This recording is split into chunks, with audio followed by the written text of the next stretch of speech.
Professeur Aurélien Amiot, on est ensemble à ECHO, 19e congrès d'ECHO. Le titre de ce congrès, donc, c'est Dépasser les limites, on va dire en français. Hein. Qu'est-ce que ça vous évoque, ce titre ?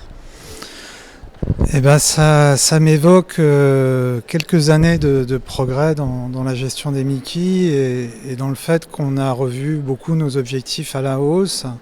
Alors, grâce à l'abondance de traitements qu'on a maintenant à disposition et puis surtout à la prise en compte beaucoup plus importante qu'on a des patients et de leur ressenti avec pas mal d'objectifs en termes de qualité de vie et puis de ce handicap fonctionnel, là, pas une bonne traduction française qu'on appelle la disability, et le fait que on fait de mieux en mieux et finalement on essaye de dépasser ce plafond de verre pour atteindre des objectifs encore plus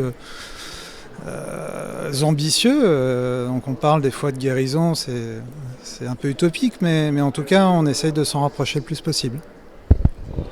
Alors, dans ce congrès, on est effectivement dans quelque chose qui est relativement ambitieux. Il y a quelque chose qui vous marque particulièrement dans les communications de ce congrès à ECHO ?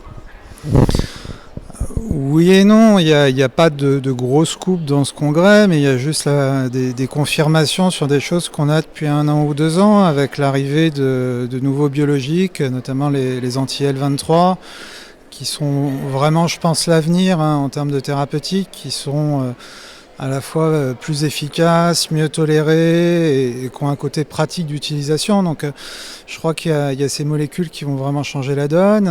Il y a toutes les familles des anti-JAK également qui vont, même s'il y a beaucoup de petits soucis sur la tolérance de ces produits, mais leur rapidité d'action fait qu'ils vont être utilisés, je pense, de façon parcimonieuse. Mais donc il y a une confirmation d'un grand bond, je trouve, en termes de thérapeutique pour nos patients.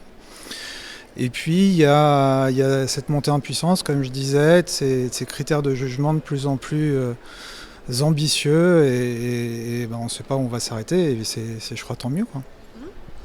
Donc c'est ça un peu votre idée du futur des Mickey. Là aujourd'hui on est en 2024, votre idée du futur de Mickey c'est quoi ? Comment vous voyez le futur ?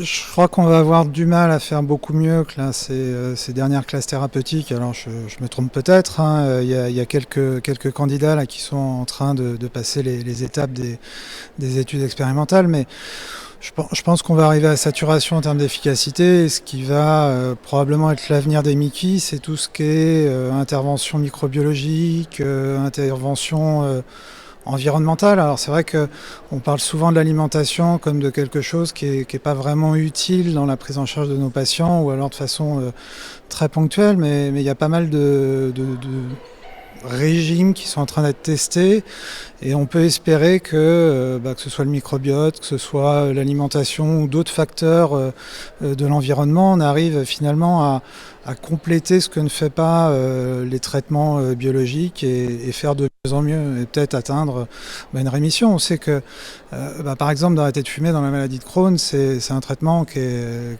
peut-être le meilleur qu'on ait dans la maladie de Crohn. Et si on arrive à trouver une cible autre que le tabac dans l'environnement, l'alimentation, le microbiote ou autre, je pense qu'on arrivera à passer le cap. Et finalement, les traitements qu'on a seront juste une façon de mettre les patients en rémission. Et la rémission sera maintenue avec ces interventions environnementales. Merci beaucoup.